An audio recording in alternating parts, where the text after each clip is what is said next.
Hey everyone, welcome back to our series on Ahavas Yisrael from this book, B'Yam Darkecha.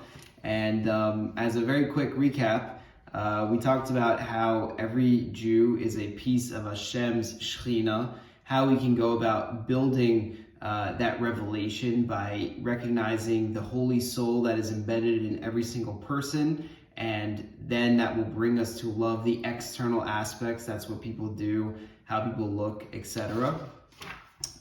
And now we're going to go into the second part, which talks about loving every Jew in every situation, even if they cause you distress. So let's jump into it. If you're in the Sefer, we're on Chaf, which is 20. Ava she'enu talvia b'davar. Love that's not dependent on anything. V'hine ava amitit hi lahargish she'ani v'chevri davar echad mamash. True love is one that is felt when I have a feeling that between me and my friend, we're literally one. Ki kol Yisrael hem neshama achat mamash, because everyone who's part of B'nai Yisrael is part of one collective soul. Ki kol Yisrael hem uchmo she'adam ohev et kol chalkei gufo, just as a person loves every single part of his body, Gam im yesh eze aver shema'achiv lo. Even if a part of his body hurts him, right? If your foot's hurting you, you're not going to dislike your foot more than you like your arm. You love every part equally. Kach tzarich lahargish kashur im chaverav kesher be'etzem bli shaychos lamashem osim umahu margish emam. I love this analogy, and I think it is very helpful to think about. Just like you love every single part of your body, you can love every single person in B'nai Yisrael, and you can feel a connection with them without concern about what they do or how they make you feel. Aval ima yitkashrus im chaverav hirak lefi argasha. If you have a connection with your friend and it's dependent on how it makes you feel, uchashiyesh lo ta'anut al chavero hu mafrid et atzmo mimenu. If there's a complaint that rises between you two, it causes separation between you. So you can see from this that it's actually not a real connection. That your relationship is dependent on how you make each other feel and if you find charm in each other's eyes. This is not true love within B'nai Yisrael.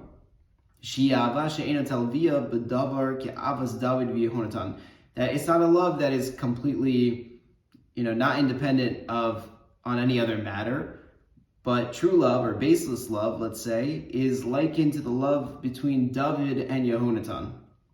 Amnam, sof, yishenam devarim hagormim largish richok uferud, v'tzarich ladas eich lizgaber aleim e'olam hazeh. Indeed, in the end, there are factors that separate people, and we need to have the das, the knowledge about how to overcome them in this world. What happens when your friend causes you distress? If your friend causes you distress, you have to proceed and contemplate this and have emunah. V'yargish et ha'emes shechaveruhu rak shaliach shel Hashem Yisbarach. You need to understand and proceed with faith and contemplate the fact that your friend, whatever happened in this situation, is just a shliach for Hashem. Shekol na'aseh rak al pi achel tato. That everything that happened as a result of Hashem wanting this to happen to you. Now, we do have free will, and that is a whole entire other discussion. But let's just say your friend causes you to lose $100. It wasn't necessarily the case that person needed to cause you to lose $100, but it was decreed from above that you would lose $100. So you can separate the person from the situation. And in this case, in our example, Hashem wanted you to lose $100. Ki alo ein adam nokef etzba'o limata. So there's a Gemara in Chulin where Rabbi Chanina says that a person who injures his finger It only happens if it was decreed on him by above. I believe this is a quote from the Baal Shem Tov. I actually had to look this up because it doesn't have the source here. But it's the idea that every movement, everything that happens in the world, Hashem is causing it. And Hashem is hidden within the natural occurrences. All right. And I'll just pull out one of the things from the footnotes, which is V'im yuchal yizbonen yoter v'omek shelo rak she'achaver lo asa lo ra, ele adarabah hu asa l'tova gdola b'masav. If you are able to bring yourself to this deep awareness that not only did your friend not do any bad towards you, that he actually did it for the best, and that it is a great good that was done to you. Because everything that happens is caused by Hashem. And everything that Hashem does is only for the good. It's good that we understand, or it's good that we don't understand, but it is only for the good. All right, pushing further. You need to pray to Hashem that you should have the strength to stand up against this challenge. You need to be successful and love your friend. And you need to have the knowledge and the understanding that your friend who didn't do anything, he's only a shliach. V'kachol she'akushi gadol yoter. Kach tzarich likanes yoter lizbonenus u'dveikus u'litbonen yoter v'yoter v'emet ha'pnimius u'lehit natak me'achitzonius. And in truth, it is a very great challenge, and you need to proceed with hitbonenut, contemplation, udveikus, and cleaving to Hashem. We talked about this previously. And you need to contemplate the truth of the matter, the internal aspect, that you will be able to outlast the externalities of this situation. And he's going to explain further. Ki ahistaklut al chitzonius levada dahainu al ma shenira beinayim. The departure of the external aspect of this situation is only by way of what you see. Like, your eyes are kind of tricking you if you're not really understanding what the internal aspect is. Hia goremet l'kol gushim, and that you think your eyes are telling you that your friend is the cause of all of the difficulty in this situation. Because the external aspect is, this so-and-so person did this to me. And this causes resentment against them. However,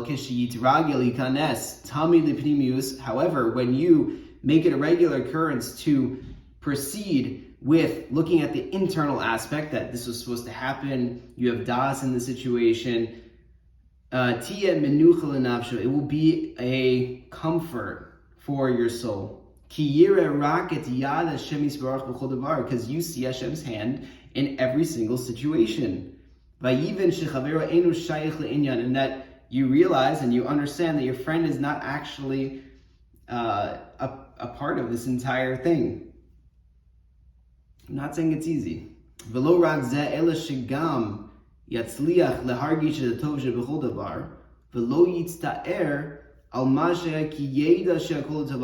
And not only that, you can be successful in the feeling that there's good in every single matter, and it shouldn't cause you any distress, because you know, because you practice it, that everything is for the good. And a person is challenged with this, we all face this. If